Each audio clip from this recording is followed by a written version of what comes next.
Hey, what's going on, everybody? Dave here. Check it out. If you have not seen Shoresy, well, go get yourself into a hockey arena and find the spirit, because my God, Shoresy is a spin-off of the immensely popular Letterkenny, one of my personal favorite shows, created by Jared Kiso. Actually started right here on YouTube as Letterkenny Problems and then blew up into this amazing Canadian phenomenon that, shockingly, with all the success that it's had, we're talking 11 seasons, a spin-off.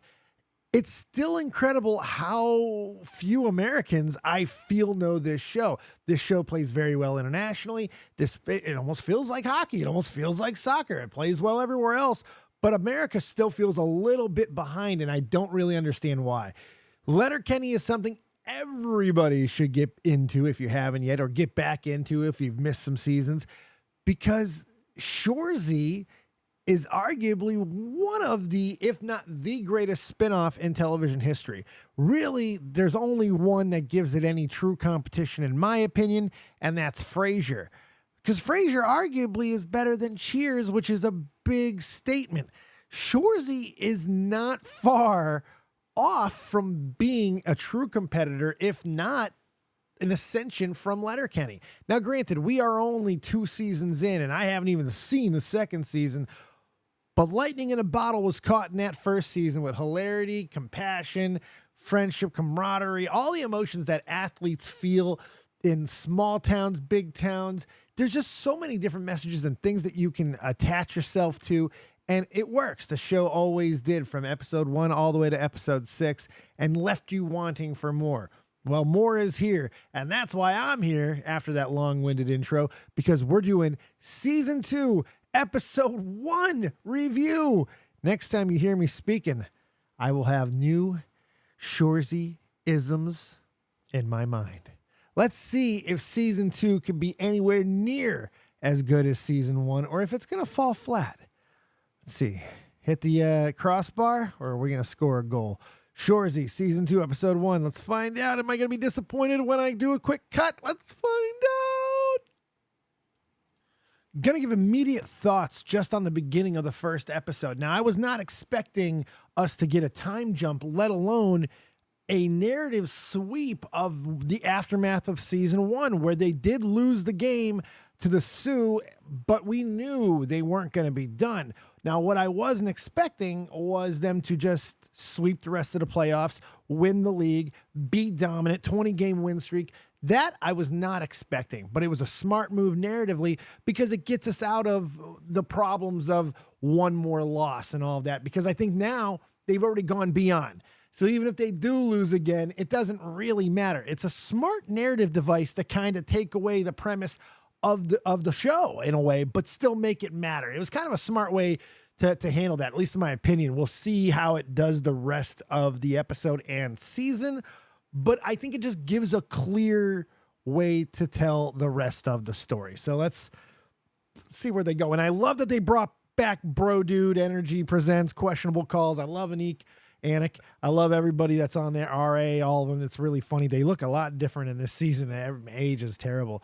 But my God, I'm so excited, and it's a good start to the first episode of season 2. First episode of season 2 in the bag, and they really focused on staying at the top and what they're willing to do it. They have some minor conversations about who's the ugliest and things like that. There's some really funny narrative jokes with the calendars and really funny jokes, hysterical episode. But the best part is just Shoresy caring. You know, they use this line a couple times in the episode because repetition is always hilarious. If you thought he was bad when they were losing, he's even worse trying to keep him on top. It's so funny to see how hard he goes and to see how everybody is just kind of dealing with that. But the overwhelming arc is keeping this team undefeated. That's the whole thing of this season, which is great because last year was getting out of being the worst team. So now they have to adjust to being the best team. And they're smoking teams, and they're also ripping through the ladies. So it's just absolutely insane how the episode just is bringing us towards more conflict. You know, what shoe is going to be the one that drops? They tease Michael's acting weird, but Michael's always acts weird.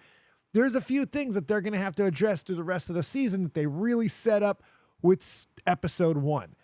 Episode 2 looks like it's going to focus on the new team in the no-show. Yes, the no-show expanded, and it's going to be the Americans coming to town for the first time, which is pretty friggin' funny because now the Sioux have 2 teams. Sioux, Michigan. Pretty funny. That was a good little...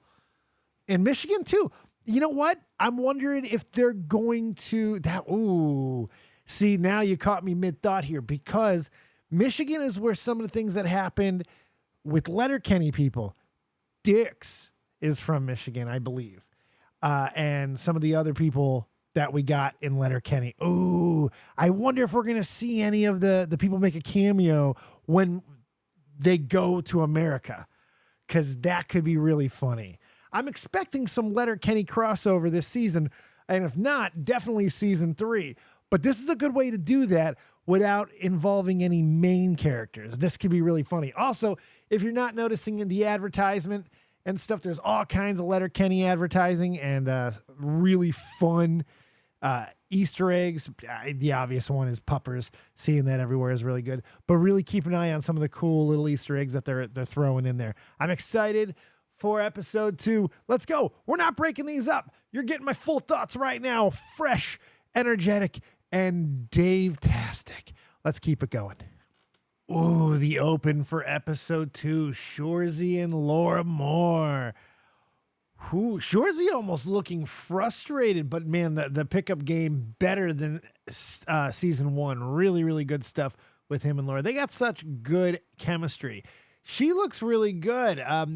I think the budget overall was stepped up for season 2, and everything just looks better. It's almost to the point where people are looking different, but I think it's just part of the increase in budget. Everything looks great, but it was great to see Shoresy go through almost frustration of just almost begging to be let into Laura. So that was kind of cool. We'll see how that relationship progresses. Let's get into episode 2. Come on, good cold open. Through 2 episodes now, and I can really see where they're trying to go. Like, they're building stories for the future. They knew they were getting season 3, I can already tell, because they're building further on. I think that's why they did what they did, because they could have easily just continued on and showed us the playoffs. I thought we were going to get the playoffs from last season. I really did. I was stupid. This is better. We're getting to see the story progress in a more logical fashion. And I think just because of how long the show is going to take to film, they learned from Letterkenny, they go ahead and just jump forward. And now we're able to see all the story development. We're able to see something completely different. I really like the Americans angle. I like how they're really pumping them up. You know, Americans have to be the best at everything, which it's true. But it's just really fun because I love hockey. I'm one of those rare Americans who truly, truly, truly love hockey. And you know, I lived on the West Coast for a while. I had no reason to love hockey aside from being, you know, from Chicago originally. Go Blackhawks! But look, hockey's awesome. And this episode kind of just got me crunk for some hockey and some good old American-Canadian competition. And it was a lot of fun. I'm excited for the next episode because now we're going to get the game, I think. We're going to get the actual game between the Americans and the Canadians in this one. Now, look, I don't even go to teams. It's just Americans versus Canadians. And the Americans loaded up. It's going to be very interesting to see this game play out. And usually when they focus on the entire game, it's a good outcome. We're going to get ourselves a hell of a match. I'm excited for episode 3. Let's go right to it. Episode 2, I would give a solid 3.5 to 4 out of 5. First episode, real good. 4.5 out of 5. Really, really solid episodes. So let's get in episode 3. Oh, yeah. Side note. I love the calendars angle. 2 episodes into it, I love the calendars. I like where they went with it. Frankie being the big hit in the calendars in the gay community. He's the big bear, you know. But now his girlfriend's involved, and this is where things got tricky last year. Frankie and the ladies. Frankie loves the ladies, and Quebecois support their own. Let's see episode 3. Another side note, completely remiss, and it doesn't get said enough about the first season, and it's going to be said about the second as well. My God, the music choices. amazing, well used. The timing of them, music is a huge part of Shoresy. They use it well in Letterkenny too, but you can see Jared Keeso made a stylistic choice to really, really go hard with music, and it's awesome. They make great choices. It's always fun. Love it. All right, now really, let's on episode 3. Okay, I'm dying. Season 2, episode 3 of Shoresy is my favorite. This is knee-jerk reaction, literally seconds after watching it. My favorite episode of not only the season so far, but of the series. Hilarious. My God, what a great episode. They really struggled, like the team struggles in this episode, because I love that, because it's such a juxtaposition from where they were last year, and to see all the competition and the way that they respond to it, you know, getting beat, the gym's getting beaten. We don't have to keep worrying about when that'll happen. Now we've seen a juggernaut go through 2 of the 3 gyms. So now, even getting the win against the Americans in overtime because of the heroics by Fish. What a cool move there to, over the top, certainly, and they might have to deal with that down the road, but threatening to cut Fish if he does not score, because it's been games since he scored. What's the use of a scorer who can't score? And Fish responds. Unbelievable episode, but it doesn't end there. It continues forward. Now they have to deal with the aftermath and some of the fires that, you know, winning brings up, some of the complications. And then they end the episode with an absolute curveball and one of my favorite moments yet.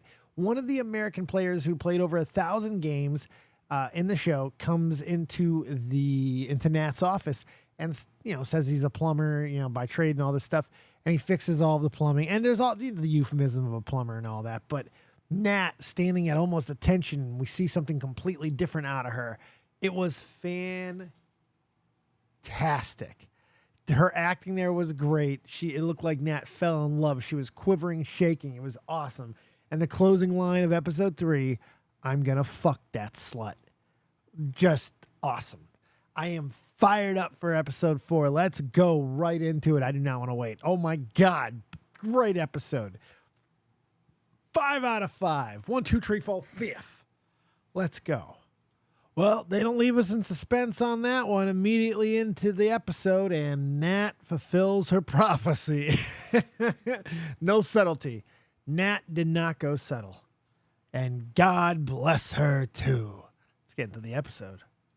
Oh, my God. Episode 4. Holy crap. This episode went all over the place. It was an episode based in, like, love and all this. We saw, like, a whole bunch of relationship things, from Nat and her takedown to frickin' Shoresy shooting his shot. It was cool to see. Some of the boys having to try to restrain their own desires and failing, and Diaby and old Goody. But the best part of it was Frankie, Frankie. Oh man, did he get taken through the ringer on this episode? Beat up live television. He doesn't even know yet in this episode that he has been outed by the women that he has loved. Unfortunately, we did not get, oh God, what was her name? I got to think of how they said it. Shit. What was her name in the last season? Man, the way that they would say it. Remenado. Blah, blah, blah, blah. You guys know her name. Let's get comment section. Beat me up. I can't believe I forgot. But she didn't come back this season, so they just put him on blast. He doesn't know yet. But we also got a new character brought in, Jory Jordan, who is a podcaster, and he is trouble. He's chirping Shoresy, and Shoresy hasn't hit him back yet, but you know it's coming, and it's going to be awesome, depending on how he does it. Then they have gotten into the game, and they left it for the end with the North Bay Norsemen. They left it to the end. This was a big fight episode last time as well. Keller always gets in it with Shoresy. This one was really, really tense because the Dipsy Doodle involved, which is disrespectful to try it at this level, you know, and then to do it twice just started some shit, and they are getting into it. And Shoresy comes off the bench to cross-check Keller, and that's not good. A big brawl. I'm expecting episode 5 to open with a huge, huge brawl or an aftermath of, very similar to how it did last season. And I can't wait to see what type of justice the league, I'm sure they're going to be getting involved now. We haven't seen them yet this season. What type of justice they're going to hand down. It should be a very heavily chirping episode. Cannot wait. Episode 1, 2, 3, 4, 5. Here we go. Whoo! Rate that episode solid 4 and 2/4 stars. Yeah, 4 and a quarter. It was a good episode. Really strong, very fun episode to come off the last one, which I thought was the strongest of the season. But this episode was not far behind, if behind at all. Great episode. Oh, and the gym solved their problem. Michaels finds purpose. Nice resolution to Michael's storyline. Not having any friends, not having anything to do. And now Michaels is doing trivia in a jail. It's pretty great. It's awesome. Some new characters. And I love the trivia caller. He's hilarious. Love him. Been loving this season so far. Can't wait to finish it. Episode 5. Let's go. So right off the bat in the episode, they do go into the fight scene, which was every bit as awesome as I thought it was going to be. But I just noticed they just drew reference to it that they changed drumstick brands. They were using regular drumsticks last season, it felt like. I don't know if they ever said them by name, but they just said the name of the new stick, new packaging. That's straight up marketing. Smart marketing move. I'd say they probably got $250,000 for doing that, if I had to guess. I don't know why I picked that number arbitrarily, but for putting the packaging on screen, that feels like a $500,000 move to me. I don't know. I don't know marketing, though. We'll see. Okay, back to the episode. Michaels is getting a stick. Redemption arc for Michaels. Love him. He looks a little chubby this season. I'm not fat shaming. I used to be fat. Leave me alone. Shoresy being attracted to the league is the least shocking but most amazing revelation of the season. Holy hell. The look and disgust on Nat's face. And then Mig and Zig, my God, they just look, one looks perplexed and the other is just enthralled. This is awesome. Oh, also nice shout out to I want to give a shout out to the relationship, Sanguinette and Mig one. Fantastic. It's been not too much. It's been cute.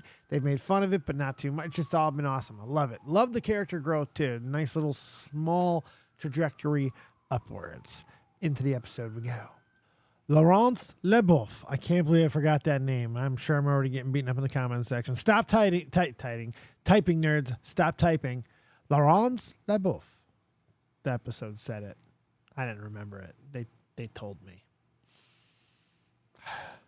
Now, I'm not sure at all if Shoresy's going to respond yet. I'm watching mid-episode, but they just dropped the hammer on him. They say they're taking it easy, but they suspended him for a game. That wasn't the big deal. They told him that he's bad for the game. And that's a hell of a thing to say because they didn't give too much of a shit last season when the team was horrible and all the things that he did before then. They never cared.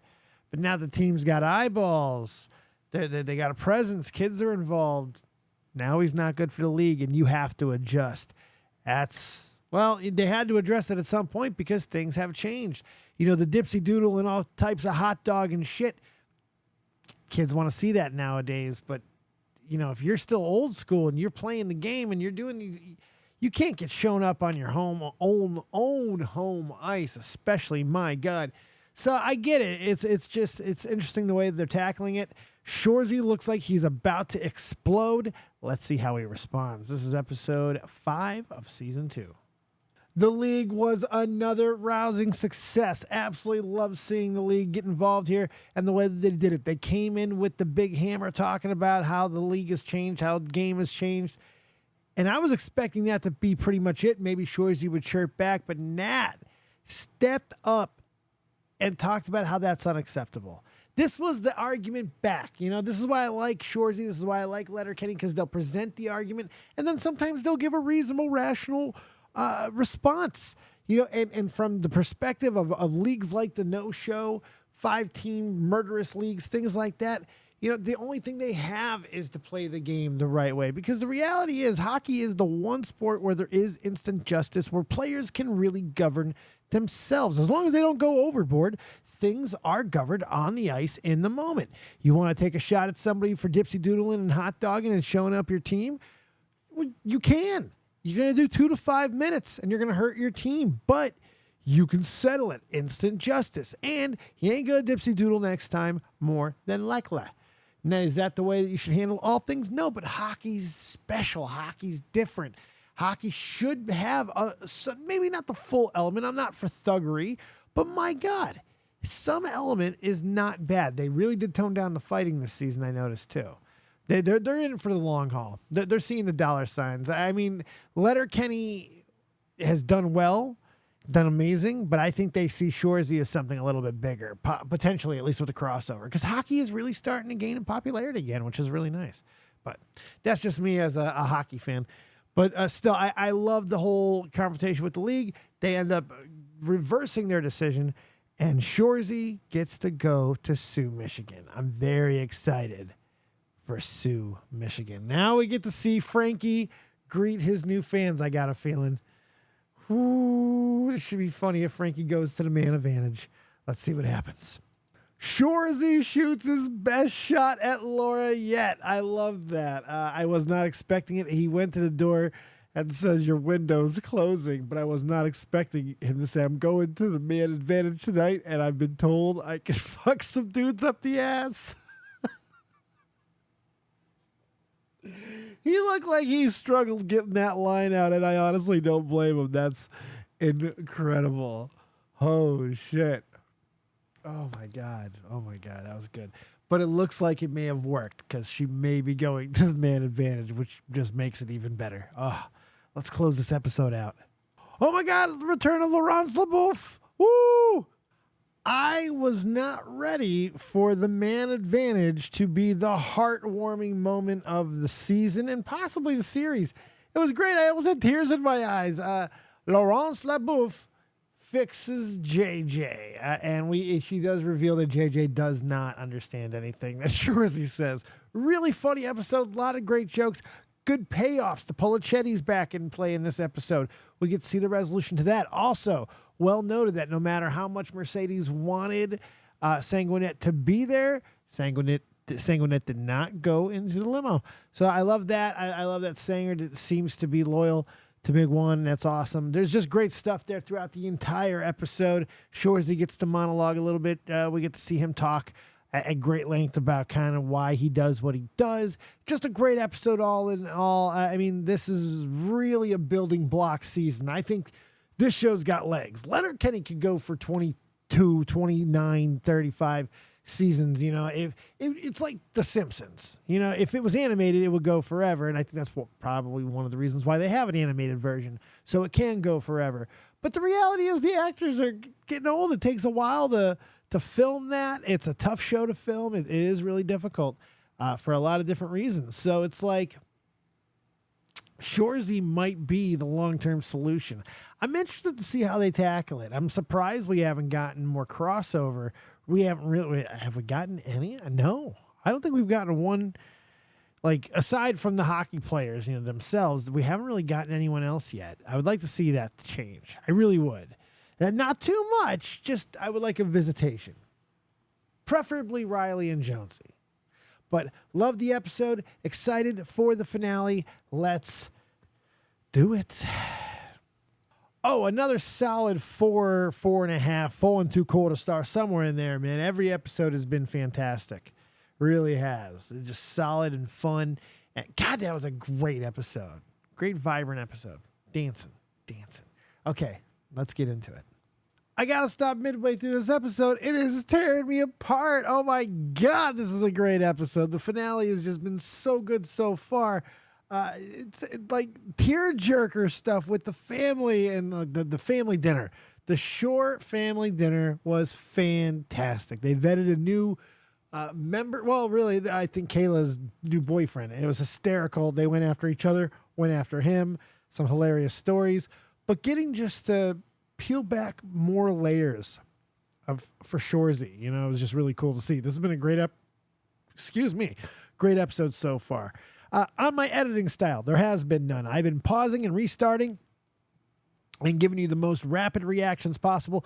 So if it's been a little rough, please forgive me. But I've done this with wrestling in the past, and people seem to really enjoy it. So if you've been watching this long and enjoying the long form review type opinion, well, drop a comment, hit the like button, because I really do appreciate you watching, and I'll do more of these if there's stuff that you like. I also want to take this opportunity to ask you to give me recommendations for shows that you might want me to do this with. You want me to go more in depth, less in depth? I kind of broke this up in halves. I did it one way in the first half and kind of changed it up in the second half and gave a little bit more responses throughout the episode. First three, I kind of saved it for the end. So let me know what style you liked more, and I'm going to keep playing with it. So I'm having a lot of fun with it. Thank you so much. If you're watching, just a little continuity check. See if you're still paying attention. If you are, hey. Back into Shoresy Season 2, Episode 6. Okay, I wasn't sure about Jordan inclusion, but him getting the interview with the Americans, that's one of the funniest moments of the season. That was really, really good. Payoff all the way around. Why are we doing this? He has cancer. What type? Doesn't matter. Oh, what a great episode so far. Let's finish it off. 60 miles from something real shiny tonight here, boys. Let's. Ah, crap. You weren't supposed to hear that part. Forget that you heard that if you heard it. If you didn't, don't worry about it. I accidentally hit the wrong button. Pausing. They've hammered home all season that the Americans hate to lose to the Canadians and all that stuff, but I was not expecting them to go to the lengths of which they did. Payoffs on the jokes all throughout the episode, especially with the calendar. Fantastic setup, fantastic payoff as they got introduced one by one for this game to their calendar photo. Holy hell. But I think my favorite diss was the national anthem for Canada, played by Little Jimmy, who's learning how to play the recorder. Oh my God. It was great. Great. All right, let's finish this off. The game's about to start. Okay. Wow. What an ending. Okay, so this was a very emotional episode. The setups were throughout the entire thing.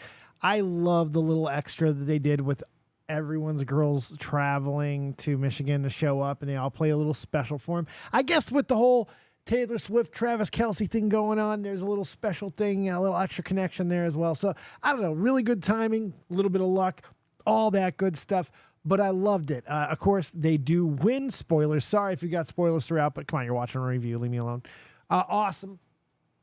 They win 24-0. They get the undefeated season. And then the bombshell drops that the pettiness of the American team putting the calendar up on the big screen actually backfired in many ways. Not only did they lose the game, but it helped the Bulldogs get the bid for the senior national tournament. That means the best teams in Canada will be showing up. So they've already gone ahead, and this is what I love about the show. Now we're going to have 2 championships in a row for the Blueberry Bulldogs that we'll never even see because it doesn't matter. The bigger play is now the tournament, which could lead us to that senior team that we've seen before. This could be our chance. Shoresy, Riley, or excuse me, Shoresy, not Shoresy, Jonesy and Riley. It's a potential. Woo! But look, this season has been absolutely incredible. I couldn't ask for more. Just more. That's what I'm asking. More is the more that I'm asking for. More. Give me more. But I think Letterkenny should be dropping soon. We're getting into those winter months when they like to drop. So Letterkenny should be dropping soon. That should satiate me for a little while, but more Shoresy. And it's already season 3. They've already got a production date, so it's happening. What was your favorite episode of the season? What did you think about the season overall? I want to hear your ratings. I give the final episode 5 stars. 3 and 5 were my favorites. 3, 5, 4, 1, 2.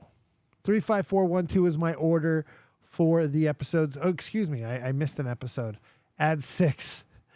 3, 6, 4, 5, 1, 2. Something like that. Whatever it is, go ahead and put it in the comments section. I want to hear what your favorite episodes were. What were your favorite moments? Who are your favorite new couples, old couples? Thank God we got Laurence Leboeuf back. I love Remy Nadeau and oh no.